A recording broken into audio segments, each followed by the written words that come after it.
Meeting called to order. Councilmember Bez Anderson. Here. Councilmember Chapman. Here. Councilmember Clayton. Here. Deputy Mayor Quinn. Here. Mayor Moore. Here. Please stand for a silent prayer, vote and reflection.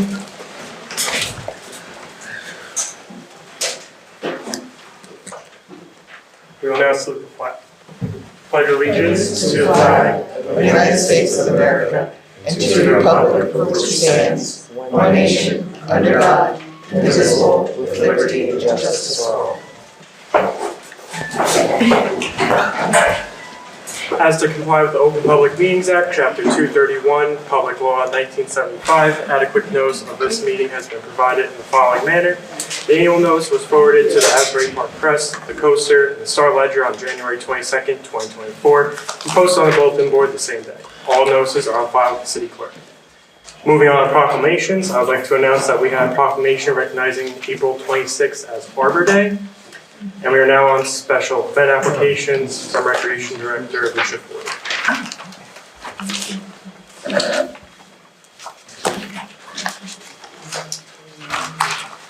Good evening, Mayor and Council. All of the applications before you are returning events.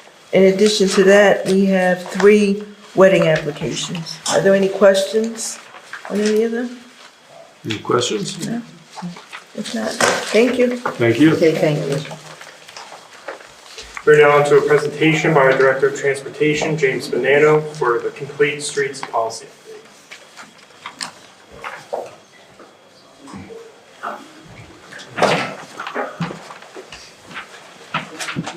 It's on? Yes.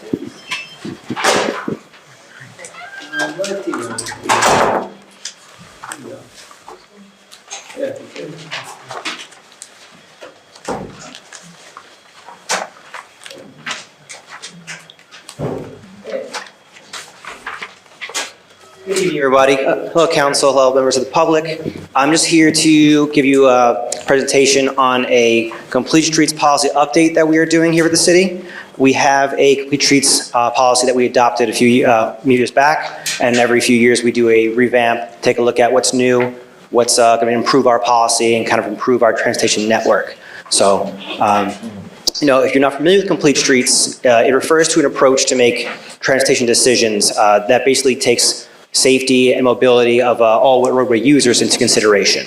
It guides us in how we should take a look at the roads when we come to projects, say, what's out there right now, what should be out there, what can we accommodate, and how we should move forward. So the policy is a guideline for me as staff and for my staff as well when we are doing out projects out on the street in Asbury Park. We had a policy that we originally adopted in 2015 and was updated in 2017. And now, while we're keeping the framework of the original policy, we're looking to add 6 new features. The first of which is 2 new additions to our Complete Streets checklist. A Complete Streets checklist, the checklist that we have that we go through every time we do a road project. We evaluate things like what kind of infrastructure is currently there. Is there bike lanes? Is there sidewalks? Should we add sidewalks? Should we add bike lanes? Is there transit access? What kind of ADA ramps are there? The list goes on through a lot of different features of the roadway, and we write down what we see out there and how we can improve them.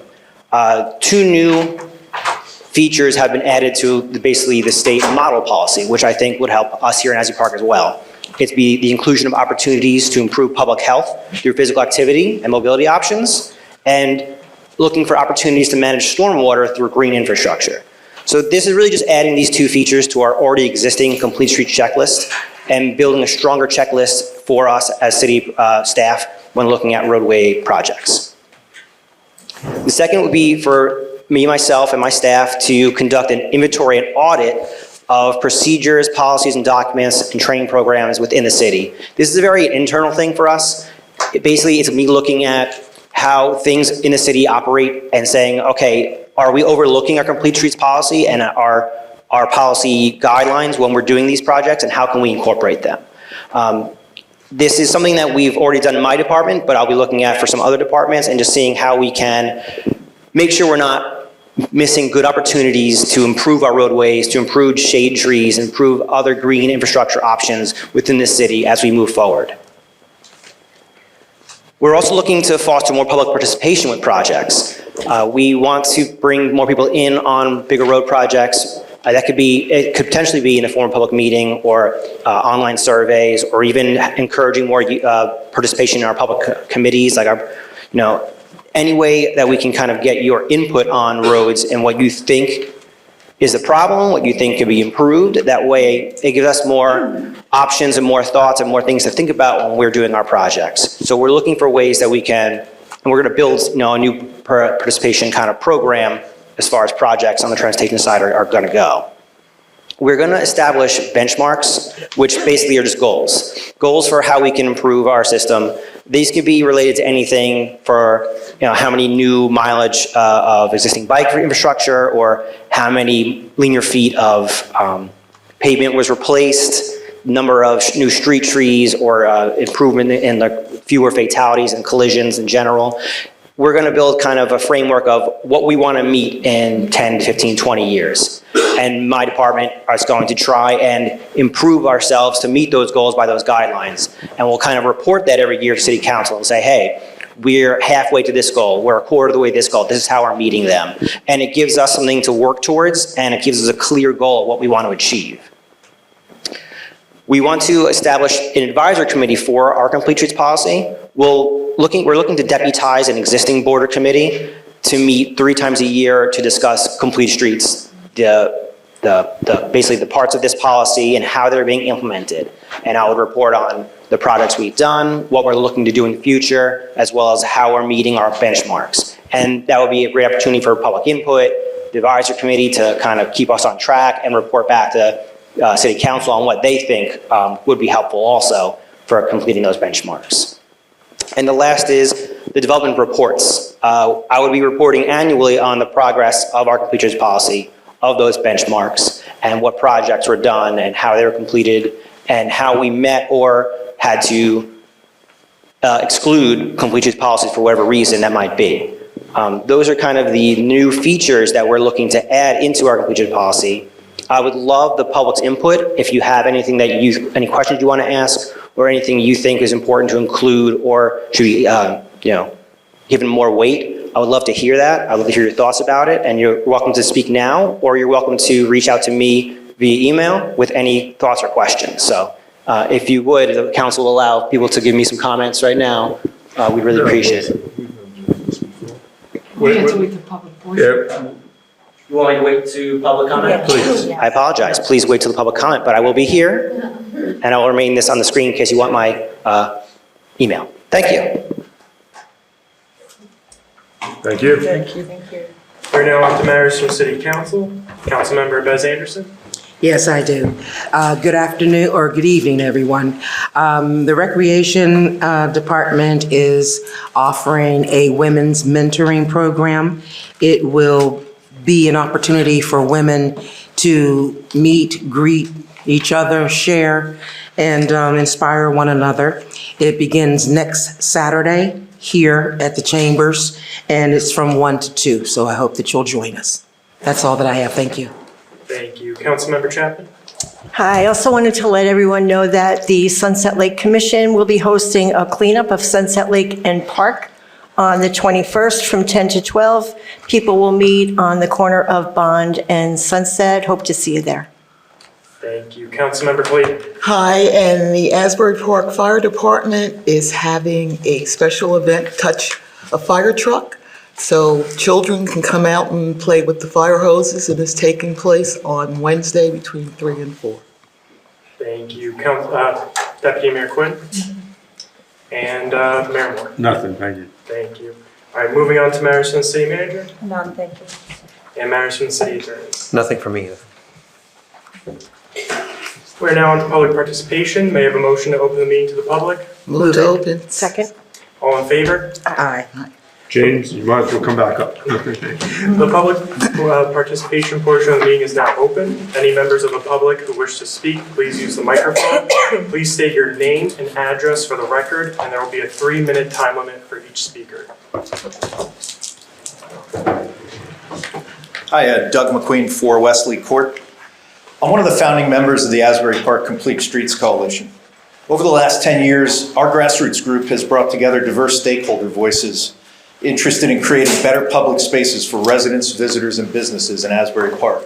So I'd like to thank James for putting forth some of the ideas that are being discussed today. Because frankly, the last couple of years have been a little bit frustrating for streets and public space in our town. It seems that we've made relatively little progress in implementing some of the ideas that are enshrined in our current complete streets policy. And even more maddeningly, we've missed a handful of really good opportunities to make some changes. So like most developed communities, streets are by far the largest type of public space in Asbury Park. And improving that space for the benefit of everyone in the community takes a holistic approach.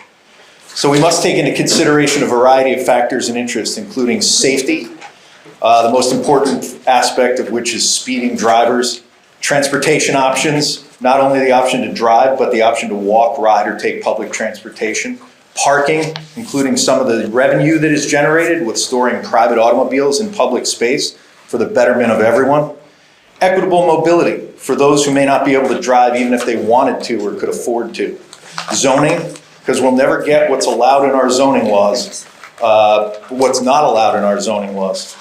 So we should note that the most popular public spaces in the world are spaces that would probably be illegal under Asbury Park's current zoning laws. Another one is quality of life, being able to safely and freely move around one's neighborhood. That's certainly a quality of life issue. Business, as study after study has shown that places built for cars drive people to the hinterlands of big box stores and not into healthy downtowns, whereas places built for people walking and biking prosper financially. The environment. So we've recently seen here how uncontrolled storm runoff can be both devastating physically and financially. We can redesign street space to mitigate stormwater damage and beautify that public space. So whatever changes are being discussed here tonight and throughout this process, they must take into account a holistic approach to the use of public space in Asbury Park. And complete streets concepts can provide a blueprint for all of those considerations. On the flip side though, pigeonholing street design into some secondary committee to make runs the risk of making such important designs an afterthought. So our recommendation is to cross-pollinate a variety of existing stakeholder groups into a new commission that can take into account all of these factors. Namely, create a broader mobility commission. That mobility commission could work directly with our transportation director and a variety of shareholders to implement the elements outlined in the city's own plans and policies to optimize public space for everyone. Thanks. Thank you.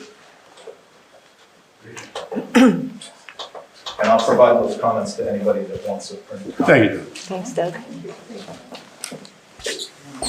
Hello, my name is Susan Makaitis, and I'm from Atlantic Highlands, though I represent Food and Water Watch. And I'm here to give a great shout out to the city of Asbury Park for great support in helping us defeat the Woodbridge Power Plant, also known as CPV. Congratulations on helping us do that. Competitive Power Ventures canceled their plans for a gas-fired power plant in Woodbridge. We want to thank you for helping to collectively protect the health of your residents and taking action to help address climate change. We want to make you aware of a couple of other issues that we're working very strongly on. Projects in New Jersey that will threaten, again, the health of our residents. One, New Jersey legislature is now considering clean energy standards, and Food and Water Watch is working to make sure the definition does not include false solutions such as burning trash or renewable natural gas, which is a gas industry scheme to promote the use of fossil fuels and their infrastructure. If you're interested, we can certainly provide further information for your consumption. We encourage you to reach out to your state representatives in favor of 100% clean energy standards and to oppose renewable natural gas. The second project that we're concerned with is New Jersey Turnpike Authority, which is a statewide agency, is moving forward with plans to widen the turnpike so that additional lanes will still bottleneck into the same Holland Tunnel. at a cost of over $10 billion, that's with a B, billion dollars. This will lead to induced demand and affect all of us because transportation is the #1 emitter of pollution in New Jersey. Further, it will add to the climate crisis, taking us in the wrong direction at a time when we just had the hottest year on record, when we can see the terrifying effects of climate change in our own backyards.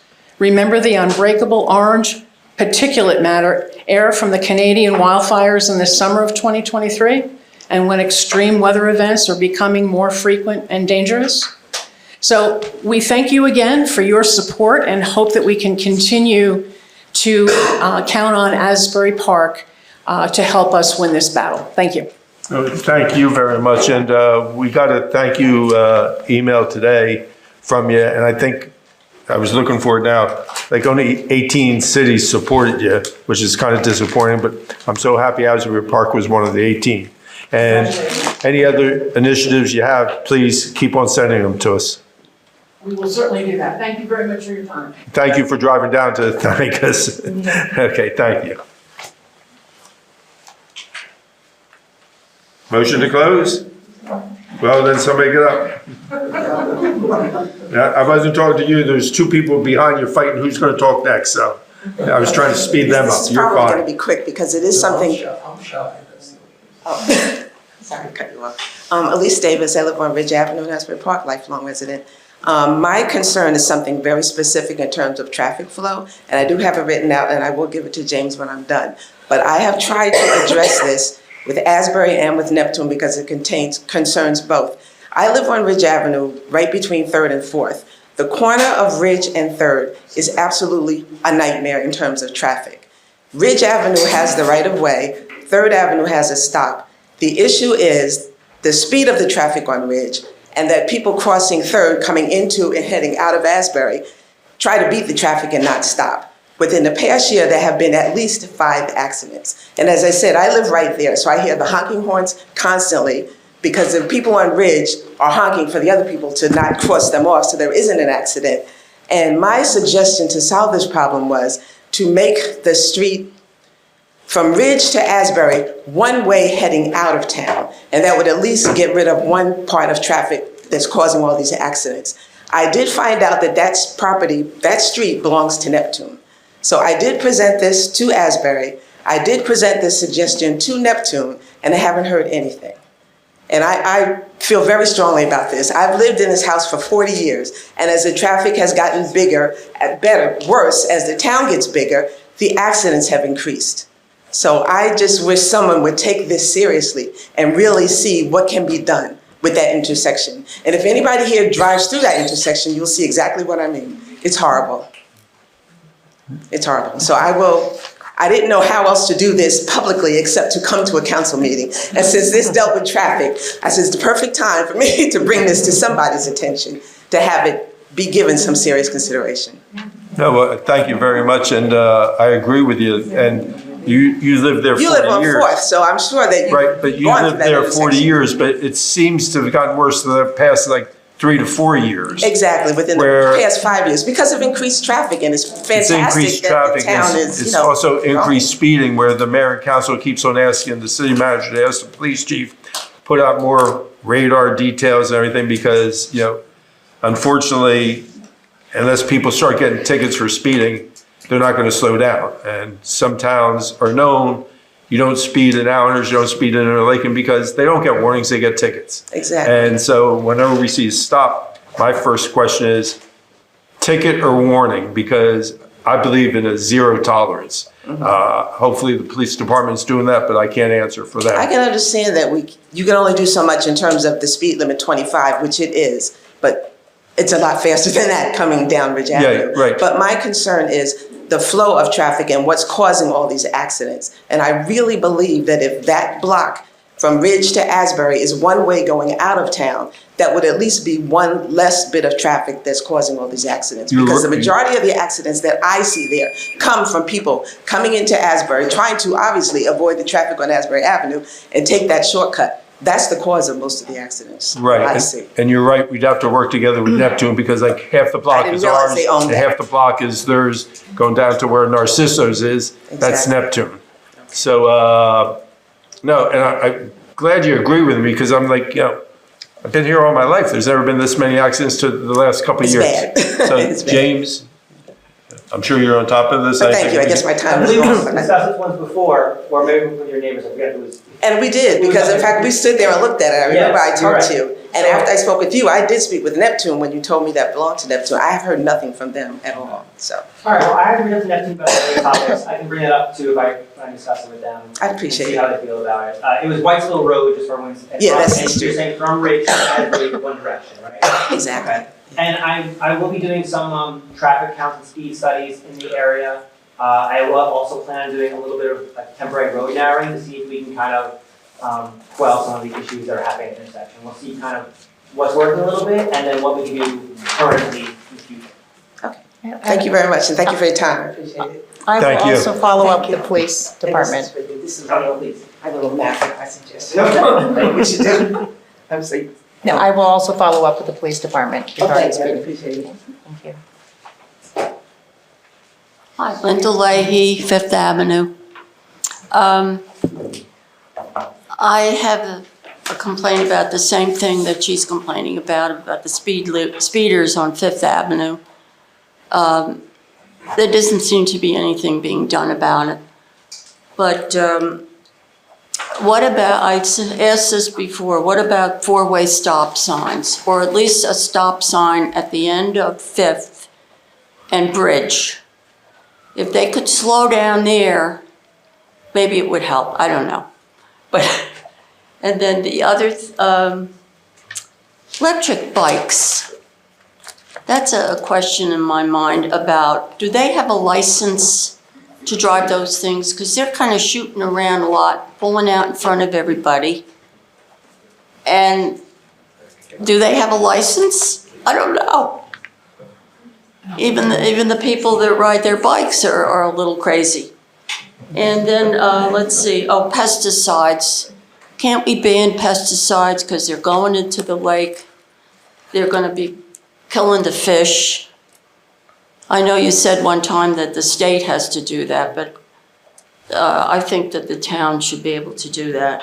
And the last thing is, how much of your property in front of your house where the sidewalk is belongs to the city? Do you know how many feet, like it is from, say, the curb up to onto your property? Is it 50 feet or 25 feet? Does anybody know? Well, I'll let you finish all your questions, then we'll go from there, Linda. Oh, okay, that's it. That's it? Yeah, It's 15. I'm going over, huh? James, are you able to answer that, or it depends on the street? Right, Yeah. the right of way, I don't think there's any set number. Yeah. So the city right of way could be 10 feet on this block and 20 feet on this block and 5 feet on this block. So I don't Oh, think yeah? there's any set number. And From the Yeah, you sidewalk? have to know your plotted land. It changes per roadway, how far from the curbing is your property versus the city's property. I thought it was 50 feet. No, there's no But then set number. this- And then James, if you want to explain to Linda the process of getting a four-way stop sign. Sure. Yeah. So four-way stops, traffic signals, two-way stops, all that is dictated by engineering studies called warrant analysis. It's what? It's dictated by engineering studies called warrant analyses. There has to be, to legally do a four-way stop, there has to be enough flow in both directions, at the intersection, to warrant that. Mhm. So the traffic along Fifth Avenue right now is high enough to warrant stop signs on the side streets, but the side streets don't have enough traffic to warrant stop signs on Fifth Avenue. So we can't do four-way stops because it's not warranted by the studies. Bridge Avenue, the bridge, Yeah. we wouldn't want to have people stop on a bridge. Bridge Avenue itself does not have the traffic warranted for a. It doesn't have the traffic? For, not saying that Sunset would. They go pretty The way fast it on works Bridge. is Sunset would have the priority because it has more vehicles than Bridge. It Yeah. has to be a more equal number of vehicles with more interaction to warrant a four-way stop. So, Have you studied that? Not that specific location, Yeah, but, and then many others we have, which is why we recently were able to do Grand Avenue as mostly four-way stops, because we found that we could do studies. right. But I agree with Fifth Avenue and speeders, it's, and not to belittle it, but it's Fourth Avenue, Third Avenue, Fifth Avenue. We're trying to implement new traffic calming things and, new techniques and things to try and address a lot of the speeding. It's all over the city, so we're trying to do what we can where we can. If you want to communicate with me outside this meeting, we can talk about things. Okay. It's something that we have to work a lot at moving forward. Yeah, citywide. Yeah, because a lot of the worst times are probably when people get out of work and when the high school gets out, and there's a lot of people coming down towards Bridge. And the school buses too. There's a couple of school buses where the drivers are going a little too fast down Fifth. So, Right. And electric bikes, I do not have a clue if you need a license. They are not licensed. Electric bikes are supposed to regulate to speed, and since they're 25 mile per hour maximum, you don't need a license to drive it or registration for the vehicle. You're talking about the electric bikes? Yes. Right. They don't need a They license? don't need a license. Or a registration. Yeah, or registration. Oh, gee. Well, they're almost like a motorcycle, really. Yeah. Okay, Okay, thank you, Linda. thanks. Yeah. Go ahead.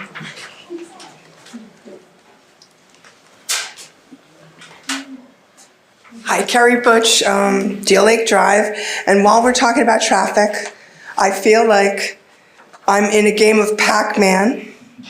If I park on the other side of Deal Lake Drive, which is a 4-lane highway, I usually don't make it across the street without going back a couple times. So I don't know if there's a way that you could do some traffic calming there, because I think it would be a lot safer. There's a lot of people that live over there, and there's a lot of traffic that comes pretty fast on Deal Lake Drive, over even when it turns onto Grand. So if people are walking their dogs, they really have to pull their dog out of the way in order not to get hit, because the cars are coming that fast. So anyway, that's my traffic experience in Asbury Park. The other thing I wanted to just mention, and John, help us out here, there's going to be a CBDG public information session or public comment session, I guess on the 16th of this month. I don't have my calendar in front of me. If you're telling me, Okay. yes. It's the 16th of this month. Okay. I believe it's 10 o'clock in the morning. I could be wrong. It might be 11 o'clock in the morning. But that is being done via Zoom. So if we want, it's a public comment period. I just wanted to kind of get a sense from you or from the city manager how that process is going to work. Are we going to be able to call in and make comments or ask questions? Or how is that process going to work? I don't have a clue. I don't have that information for you right now. Okay. It would, and also, just so everybody knows that the CBDG funding, the proposed funding is on the website. I don't think the numbers are on the website for the Zoom yet, but the plan is on the website. I think it's a little over $400,000 for CBDG funding. There might be more funding. We have to take a look at the entire budget. So all of that is up for discussion, right, at that meeting. And I'm hoping that when you guys do that session, you kind of explain what CBDG funding is and you know how we've come to the decisions that we've come to with those line items, and if there's a potential to impact any of those line items, you know. But thank you very much. No, yeah. Would you say the date is the 16th? Because I don't even. I don't have that on my 16th. 10 a.m. on Tuesday. Okay, and James, just so you know, the part of Deal Lake Drive she's talking about is the state part. I figured it's different. Right, okay. It's right now, it's on the Asbury Park Reporter website also, if people want to see it. And we are going to be live streaming it. Well, thanks for the information. Go ahead, Rita. Okay. Rita Moreno, 8th Avenue. Well, I wasn't going to talk about traffic, but I think those two women should know that they're going to have 130 cars on Memorial Drive, living there, and they'll be going up and down your streets. So, I mean, this council is responsible for that too. They get these buildings, the land grab as I call them, they come into town, they change the zoning on Memorial Drive. It used to be all commercial, now they're gonna have residential. And all those streets have neighborhoods behind them, and they're gonna be horrendous. I don't know how you approved such 130 apartments, and they don't even have enough parking. And I don't know what you're afraid of, but I think the parking guy should be at all the meetings to see that there's no parking. It affects every street. And what are you gonna do about it? Ladies living there for 40 years. It's not right. But anyway, I want to talk about Black History. Luncheon, 5 hours, wow. City employees are allowed to leave the business for 5 hours. That's why there's nobody answering the phones, I guess. But I don't know if they all attended. But I want to say, how do you owe, I got some of the bills. Manville, you bought from Manville, you bought from Lebanon, and you bought from someplace in Trenton. Don't you think that's outrageous to do something like that? And you have every facility here. You have a restaurant supply place. I understand you got the room for nothing. So what does that mean? Now the Berkeley can do anything they want because you got something for nothing? And now the Stone Ponies, the same thing. You're gonna have an affair there. Are you gonna pay rent there? You shouldn't be taking things like that because then you're obligated to all these people. And it's just horrendous what's going on. And I know that it's an election year, and I know you have to create events so that the 3 women up there can get well known, but not on the taxpayer's back. If they want to do something, let them pay for it themselves, but they shouldn't be creating events. One of the events is the recreation. You took money out of there to have the Black History luncheon. Now you're going to put it back? I mean, like, I don't understand how things work. I ran a business for 22 years. I could never run it that way. Borrow from here and pay from there and all this stuff. You have budgets. It's pretty hard to follow, too. It's getting worse. So I want to Is your know. time up? Because I can't see the clock. Okay. Okay, well, Rita, Wait a minute. you know, your time's up. Okay. Go ahead. Why did you buy from those places? That was a question you asked before, and I think the answer was the restaurants used to be in Asbury Park, so they bought from them. I've been told it won't happen again. But the insinuation that the Berkeley Carteret or the Stone Pony are going to get some type of back room or sweetheart deal is really insulting to me. And do we pay to rent the Stone Pony to raise money for kids for recreation? Absolutely. We'll give you, I'm sure you looked at the bills. They charge us for everything going. Do they maybe cut us a break? I mean, I'm going to like take up everybody's time and like, you know, like not scold you a little bit and tell you how that came about. Well, why do we have to be? No, Rita, your time's up. Your time's up and you struck a nerve. I mean, just because sir, please, no cross conversations. All right, I'm going to give you some background, just because you brought it up. So the event on April 25th, the Rock and Roll for Recreation. Mr. McNulty, you keep on talking, and I'm going to have the police. Okay. I'm not talking. Don't wait before. Quiet in the chambers, please. Quiet in the chambers. Thank you. If you can't be quiet, you'll be escorted out. So Rita, in 2015, when the city was still on transitional aid, you know, a department head came to me and said we had to turn 50 kids away from Asbury Park. 50 children from Asbury Park we had to turn away for recreation because we were on transitional aid and we didn't have the money. So like basically the next conversation was, hey, John, Mayor Johnson always had a mayor's ball. What do you want to have? I said, well, I don't wear tuxedos, so we're not having a mayor's ball. So we decided to have, first it was a rodeo for recreation. And we solicit funds from some very generous people that donate. And we did in 2016, 2018, 2020, we got COVID out. So we did 2022. And in those 3 events, we netted over $180,000 after paying all the bills. You can open it and see we paid the Stone Pony.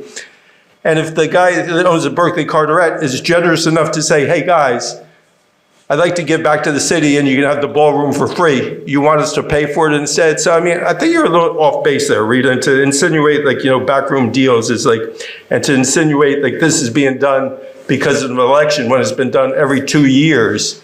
And it's sorry, it's the same year as an election. That's not you, Rita. That's not you typically. So I'm just going to mark it down as a bad night. So, but as far as buying the food from the places, you addressed that 2 weeks ago, and I agree with you, and that won't happen again. And it's not happening again for the event on April 25th. I'm not guaranteeing you that it's all going to be bought from Asbury, but it will all be bought from Local businesses. Yes. Okay. Okay, thank you. You won't let me talk, so. No, Finished. thank you, Rita. Hi, Ernest McGoley, former Santander resident. So everybody here should know Deborah Nagel, the lady who was the dog for the city of Asbury, Long Branch, Neptune. And then when the SPCA took over, she got her position and everything changed, etc. Well, now I think everybody should know that at the SPCA in Eatontown, there has been a lot going on in that building, and there's a lot of things causing divorces and fighting and all kinds of stuff about pregnancies out of wedlock and everything. And now Deborah Nagel was arrested and charged with, supposedly they're going to, because she reported Ross LaCitra for having a bunch of affairs and stuff. And so now Ross LaCitra got together with the prosecutor and charged Deborah Nagel and Dana Page, who's another female officer from Long Branch, that they went into someone's yard that was training pit bulls to fight, and that they violated that person's Fourth Amendment rights. And Deborah Nagel was arrested and charged with felonies, and she's facing 40 years in prison, and so is the Long Branch officer who was with her. And in the final analysis, when they did finally go on the property, they found the dead dog, which the dog trainer fighter lied and says, oh, that police officer and that dog catcher's lying about everything. They violated my rights.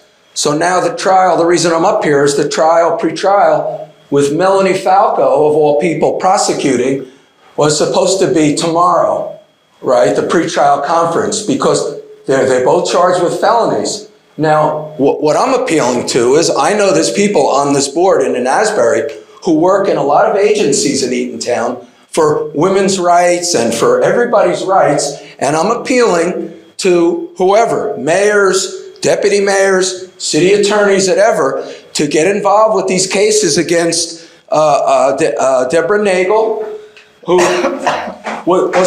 is beloved in Asbury, Long Branch, and everywhere as one of the greatest dog, whatever, prevention of cruelty, prevention of dog fighting and everything, right? So now they're threatening to take her house, bankrupt her.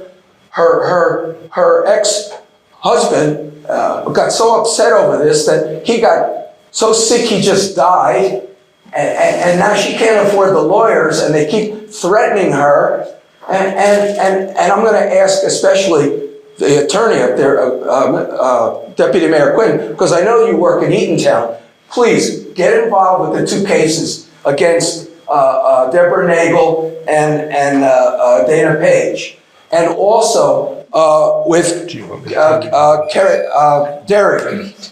Kathy Derry, who was just, Time up. Your 3 minutes are up, sir. something happened to her in the SPCA, Okay. and she got fired. Thank you, So Mr. I'm asking you, Deputy Mayor Quinn, please get involved. Please help them. Mr. McNolly, thank you. And just You're for, welcome. just for Can I your, get an extra 10 minutes? just for your information, Deputy Mayor Quinn does not work in Eatontown.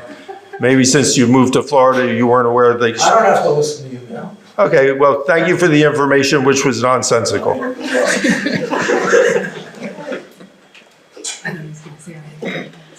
Hi, my name is Gloria Peretti. I'm at 305 6th Avenue. I have 2 questions. Last time I was at this meeting, Mayor, you said that our taxes are going to be going up roughly 24%. Somewhere else I read, it was actually a response by Dan Jacobson on the Tri-City that it's actually 11% because it's just the school budget part of it. Can you clarify that? Certainly, I thought you said 2 questions. The other one is, I thought we were going to be speaking about the proposed project at 201 6th Avenue, massive project. Was that not on the agenda for today? Michelle, that's where the motel used to be. I think that's the one that came in front of us. It's right on, there's no setback on 6th Avenue. Correct. Correct, okay, so no, that's not on tonight's agenda. Oh, it's not? No. Oh, okay. Somebody And told me then it was. as far as, you're right, I said 20, they gave me credit a little bit. I said 25%. I should have said the Board of Education taxes are going up 25%. Mr. Jacobson's correction is fairly accurate. What we have though is like, even he said if it's an 11 or 12% increase, that's something to be happy about because last year was 11 to 12% increase. So 2 years it opened up 24%. I apologize for saying something wrong. I did say it wrong. It wasn't intentional, but because it started a conversation, people are actually like, waking up and realizing like, hey guys, the taxes are going through the ceiling. I wish I had done this 2 years ago. And it's like, give them the warning because everybody knew the S2 bill was done in 2012, okay? And they saw these $8 million, $6 million cutbacks coming. But again, on Monday, I met with Board of Education members, the superintendent, and people from the Education Law Center as far as like what Asbury Park can do. And the Board of Education is looking at anything and everything. They have to adopt their budget on April 25th, the same night as the Rock and Roll for Recreation. And they need help from the state. And that's why by saying something wrong, again, which I apologize for, and I should have been more correct, the Board of Education increase is 25%. If that's an 11% increase for the city, that's still not acceptable either, just because last year was 11. So it's just going to compound. And just because the S2 bill ends either this year or next year, doesn't mean it's going to get better in the future. The bill itself is just totally unbelievable, where people keep on saying pilots hurt. Pilots do not hurt funding because, say the city's assessed for, and I'm making these numbers up, the city's assessed for $2 billion and we have $1 billion worth of pilots. We're only being charged like the $2 billion. But what I found out Monday, part of the bill that makes no sense, and it isn't like, keeping everything on equal playing fields. But if a pilot is giving, and somebody moves in there and they own a tech company and they make $50 million a year, the city's income is held against the city. So everybody moving in these condos that are generating high personal incomes, and I asked the young lady, well, how does the state do that? They say, John, they check everybody's tax returns. I'm like, said, well, hell, they can't even check my driver's license. How do they check tax returns? But so that's part of the bill. The bill is totally flawed. The Board of Education's got to fight it. The city will be fighting it with them. But to get through like this year, we need some type of rabbit out of the hat from our state legislators, just because, again, long Lakewood is getting a $130 million loan. And they're going to get it every year because they have a unique circumstance that they have busing that's killing them. So I explained to the board and I explained to the lady from the law center, Asbury Park has a unique circumstance. No other town in New Jersey that I know of has this circumstance. In 2002, the council at that time okayed 3,000, I'm going to be close on this, 214 potential condominiums on the board in the beachfront, in the waterfront redevelopment area, that by law have to get a pilot. So that money does not go directly to the school. So, I mean, that's a unique circumstance. So go to the state and say, hey, Lakewood has a unique circumstance for busing. Asbury Park has this unique circumstance that 3,200 condos can be built, and we're getting hit by both they automatically get a pilot. We can't fight that. And now the people moving in who are making a ton of money, because if you can afford a $5 million condo, you're making at least that a year. We're getting double hit, and to fight it that way and look for some relief. So we are working together to fix it. You're right, I did make a misstatement on that. I apologize.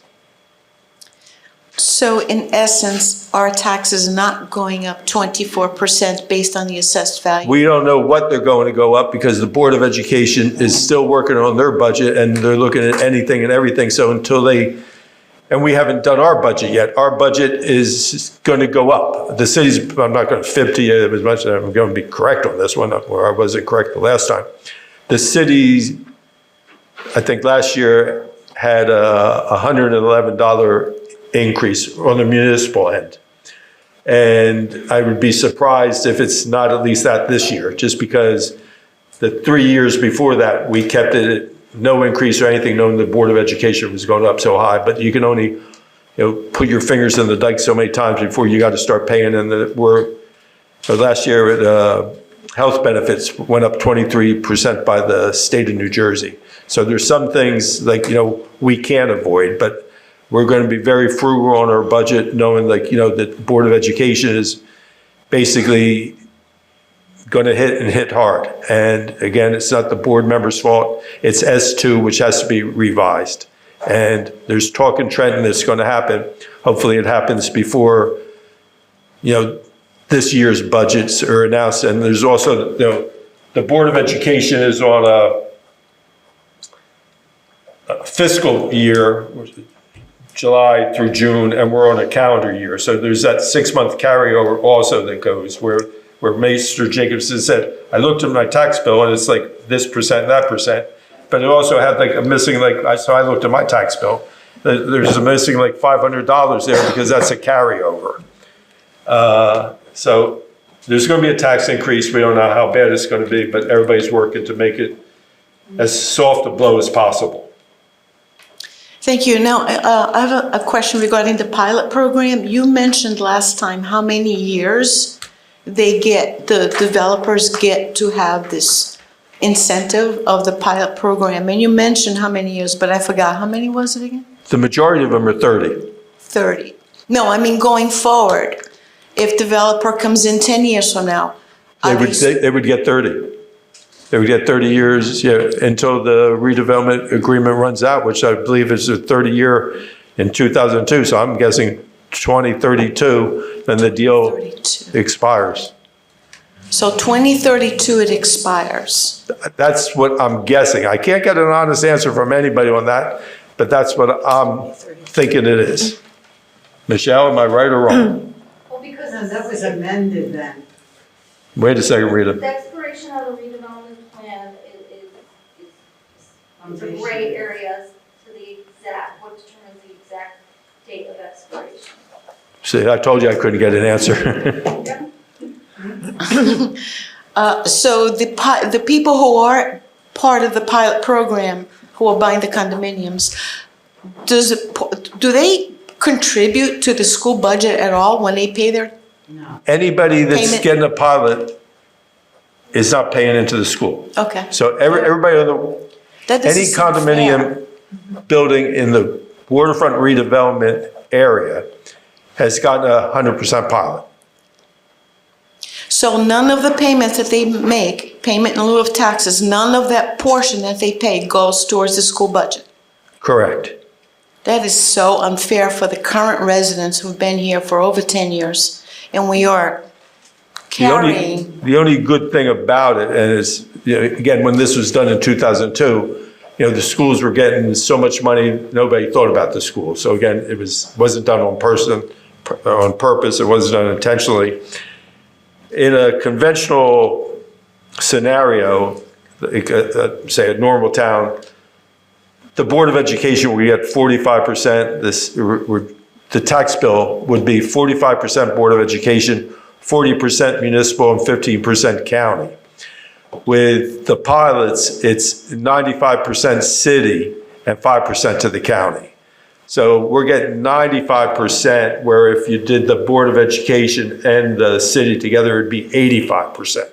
And then the county would be getting the 15%. The ones who are getting really beat is the county. And every other resident in the county, like, let's say we got $700 million of pilots, that's $700 million not going to the county. Also, is like as much as it's not going to the school. And 15% should be going to the county, and only 5% is going. Okay, thank you. No, thank you. And again, I apologize for throwing out the wrong number, but I'm kind of happy I did, because at least we got people to start talking about the tax situation. Good evening, Chris Rodriguez. I'm at 1306 2nd Avenue. I've lived there for the last 5 years. Prior to that, we lived on the corner of 6th and Park for 3 years. And over the last 8 years we lived in Asbury Park, we've made considerable use of the ride sharing, whether they were the bikes, the scooters that came after, and we love them. We tell all of our friends about them. Anytime we have friends who come into town, they're like, oh, how are you going to get downtown? I'm like, I got you. Download the app and do this. So obviously when Super Production went under, we were kind of at a loss. You know, it indirectly affected how many trips we made downtown, because we all know parking is a little iffy. But it's also, it feels a little nicer to, on a nice day like today, you know, be on open air, getting downtown. And I think, Amy, you might have posted this on Facebook, that shortly after Super Production went under, you were looking into alternatives. And I know last year, Jersey City put out public protected bike lockers, which I see as an alternative, a long-term alternative. We do have bikes. Previously, when I lived in an apartment, there was no room for one, so the bike rentals were great. Now I have room for a bike, but I don't feel safe locking it up, whether I'm going to the train station to go out of town, or if I'm going to the beach or downtown. And I think these protected bike lockers could be an easier solution for that. Obviously, there are concerns with safety with e-bikes, e-scooters, or just bikes in general. And I think no matter what we do, you know, even if somebody on a skateboard, if they're going to be riding irresponsibly, they're going to do that regardless of the medium. But I think for the most part, my experience, my witnessing of how people use them was relatively positive, and it helped bring us from the west side of town into the commercial district, which again, we really do miss that. So I wanted to ask if there's been any headway made on finding an alternative, and whether considerations have been made for a little more secure way of storing bikes, whether it's at City Hall, the train station, down by the beach, where I'm not worried about coming back to my bike and finding a missing tire, or, you know, not finding the bike at all. Right, and just the last thing I wanted to say was, over the years, we've noticed all the improvements that the city has made with crosswalks and bike lanes and all this. And I work in engineering, so I'm familiar with everything it takes to make those things happen. And we love it. You know, we're thankful that you guys have been putting efforts and budget towards making the roads a little safer for everyone who isn't in a vehicle. So wanted to thank you for that, and get a little information, if you have any, on ride sharing. Thank you for thanking us. And we did go out for an RFP, and I know it's due very soon. 15th or 16th. Yeah, it's like a couple more weeks ago. Yeah. And I equally missed the scooters. And the good news, as much as like two big companies went under, there's still like Lime is still out there, and another one. Big companies are still out there. So we did go out for an RFP. We're waiting to get the results. As soon as we get them, I mean, if it comes in halfway decent, you know, we're looking to re-up it. So the RFPs, we're thinking a week or two max. are due back to the city, so we'll know more then. Thank you. Thank you. Linda, you only get to talk once, Linda. What? You only get to talk once. Okay. You can call me up and tell me. You can call me up and tell me. I just want to know why the trains have to honk their horns Rita, so you can't. loud. Rita. Linda, I'm calling you Rita. Linda. Tennis balls for them. Okay. I always have Rita on my mind, Rita. You can call me up and yell at me too. Go ahead, ma'am. Hi, Kathy Hurwitz, 6th Avenue. I thought we were going to talk about the new development at 2016. Isn't this not the right time? No, I don't know why two people thought that tonight. I mean. I don't know, it's not on the agenda. There's nothing on the agenda, there's nothing on the website, so, no, not whatsoever. And when we will, you know, it'll be well advertised on the website and everything when the agenda goes out, but I don't even think they're scheduled for the next meeting. Well, I was gonna say, this is not a workshop issue of this project. They already did a workshop to the council.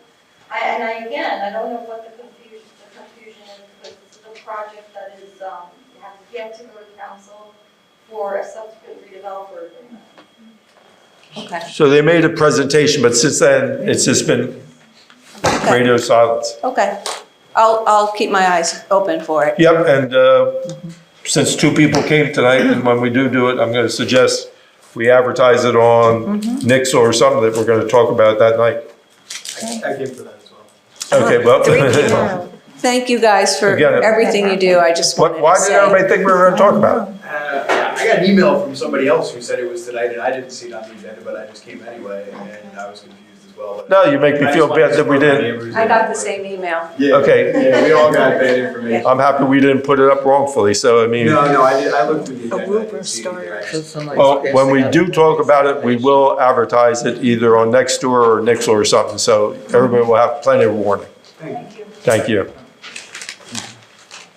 Hi, everybody. Just to wrap it up, Polly Shilga. I'm also representing Asbury Park Complete Streets Coalition. And James, I want to say thank you for your work on the update of the Complete Streets policy. It's a big deal. It really is. And I think the biggest deal of it is that it's bringing awareness to what the meaning of complete streets is. I don't think that was even in our lexicon until, I don't know, just a few years ago. And it's becoming more and more a thing that streets need to be safe for everybody, especially the most vulnerable road users, which is everybody outside of cars. So thank you. I do have a question. We may not be able to answer it tonight, but we have had a complete streets policy since, as you mentioned, 2017, even 2015, and I thought it was even updated in 2019. But this update is very much in order. Policy, as we know from what we've seen across the country, policy is almost like just a suggestion. And we have a complete streets checklist, which is also kind of a suggestion of things that should be done. Can you explain the difference between a complete streets policy and an ordinance? I mean, an ordinance is a law, right? So if a development is taking place, whether it's street paving or development of a piece of property, we have a checklist that states that certain guidelines are supposed to be met. Whether it has to do with sidewalks or setbacks or whatever, and or treatments like bike lanes, any infrastructure for traffic calming. Some of that's on the checklist, but it's not required by law, so it's not ordinance. So that's kind of my general question. It might not be something we can figure out right now, but is there such a thing as a complete streets ordinance, complete streets checklist ordinance that you know of? Well, let Fred or James answer that. I don't know any towns that have done it by ordinance, but I know that is one of the things the state will say, because there's like the Lisbon National Pollution thing. They tell you to do it by, either do a policy by resolution or do it as an ordinance. I don't know anyone who's done it by ordinance, and I don't want to speak to the difference between ordinance and resolution. I think that's kind of what Fred should talk about, but towns could do that. I would look into it. I mean, I can research it myself, but I was just, we've talked about complete streets policy for a long time. And I believe we also have had, if not currently, a complete streets resolution. And the difference between policy and resolution, I'm not so sure about that either.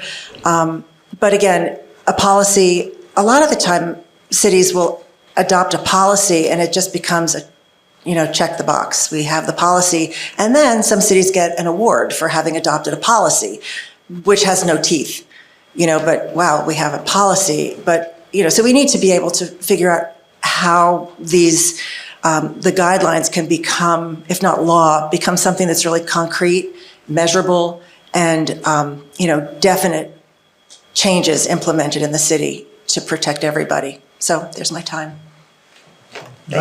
Good question, something we should look into. Because sometimes we adopt ordinances, they can't be enforced also. So like, riding bicycles on curbs, on sidewalks and talk about that everything. too. So, I mean, right, that definitely a good talking point that we should look into. It might give teeth to some of the things that we really want to do and we see that are necessary. So thank you. Thank you. Seeing nobody else? Do I have a motion to close? Move to close? Second. We are now on to the minutes. I have the executive meeting and regular meeting minutes for the March 27th meeting. Do I have a motion? Move it. Do I have a second? Second.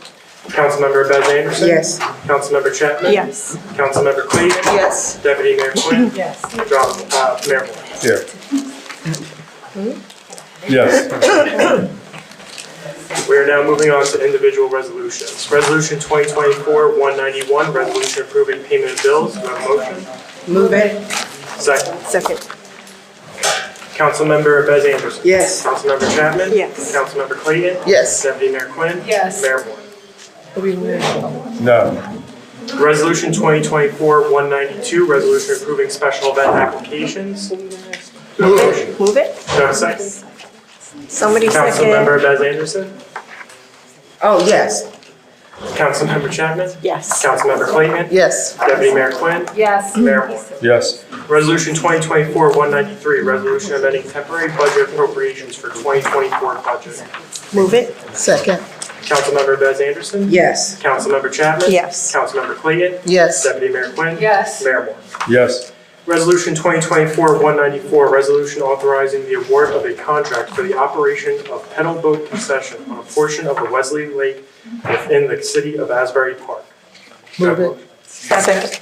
Councilmember Bez Anderson? Yes. Councilmember Chapman? Yes. Councilmember Clayton? Yes. Deputy Mayor Quinn? Yes. Mayor Moore? Yes.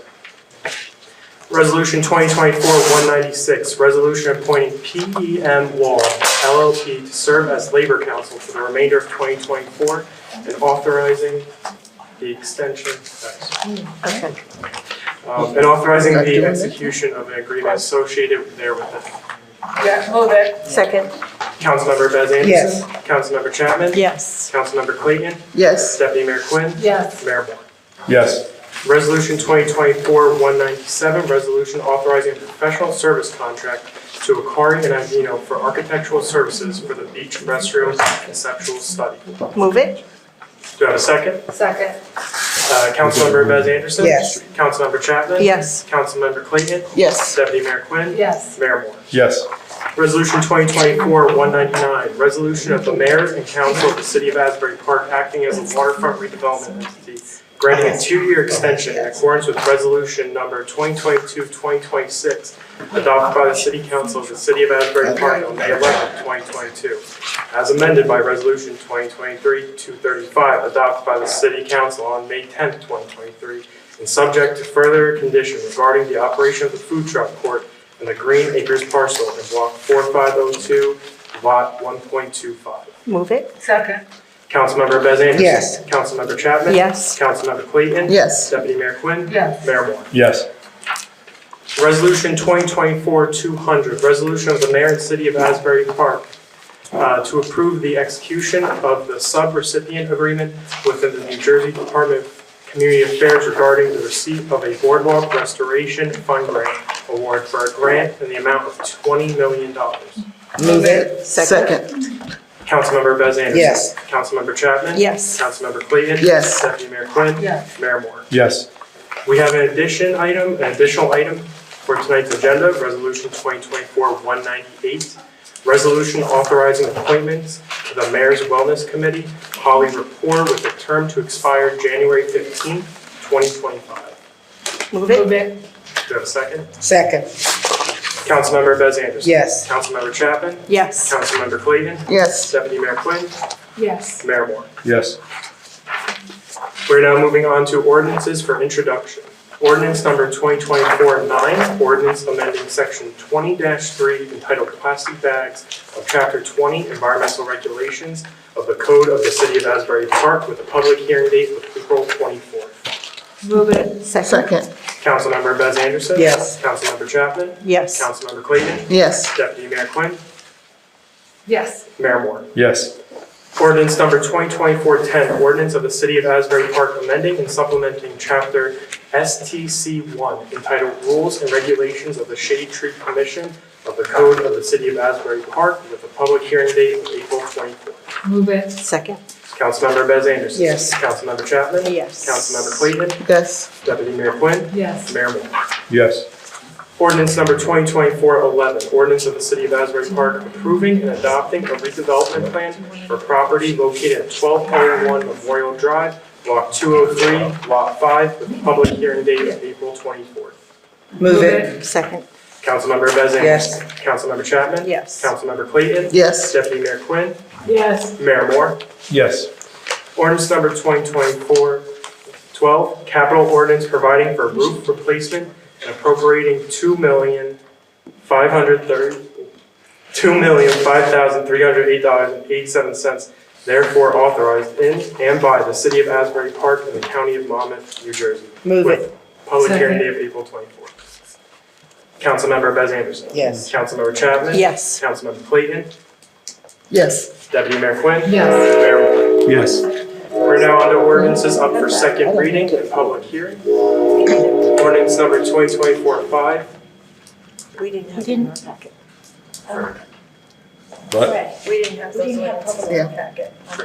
It needs to be open for the public, yeah. 2024-5. Do you want to just do one public comment or for? Well, it needs to be open to the public, so. Whatever. Let's It's just second. do it. If they're saying something else. Yeah. Ordinance 2024-5, 2024 cap rate ordinance. Our CFO, Joanne Booz, will provide a brief overview of this ordinance. Joanne? Joanne? Could you explain that again? She's going to. She's going to. The resolution 199 for the food truck. Okay. Okay. This is our 2024 cap rate ordinance required by state law to be passed prior to the introduction of our budget. It gives us the allowed maximum our operating budget can be increased by. It's normally 2.5%, and this allows us an additional 1%. So our total that we could increase our operational budget is $1.664 million. Thank you. Do I have a motion to open the meeting for public comment on ordinance 2024-5? Move to open. Second. All in favor? Aye. Public comment on ordinance 2024-5 is now open. Any member of the public who wishes to speak, please use the microphone and state your name and address for the record. Comments may only be about ordinance 2024-5. Well, Rita Moreno, 8th Avenue. I'm a little on the simple side. Could you explain that again? I'm a very simple person. I like things in simple terms.